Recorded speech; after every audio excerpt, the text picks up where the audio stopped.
పరాక్రమశాలి మన దేవుడు. హల్లెలూయా, హల్లెలూయా.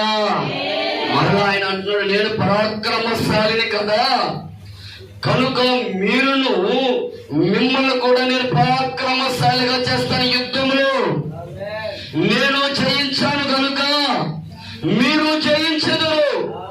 ఎప్పుడు అంటే మిమ్మల్ని పరాక్రమశాలిగా చేసినప్పుడు మీకు ఎదురవుతున్న పోరాటాలు, మీకు ఎదురవుతున్న ఆ నిందలు, అవమానాలు, వీటన్నిటిలో మిమ్మల్ని తెచ్చిపెడుతున్న సేన అనబడిన దెయ్యాల నుంచి పారాపోయేటట్టుగా, వాళ్ళని తరిమి వేసేటట్టుగా నేను మిమ్మల్ని పరాక్రమశాలిగా చేస్తాను. ఆమేన్ అని దేవుడు ఒక వాగ్దాన పూర్వకంగా నూతనమైన ఈ మొదట ఆరాధనలో మనకు ప్రభు మీకు ఇస్తున్న వాగ్దానం అనుకోండి, రాసుకోండి. ఆమేన్.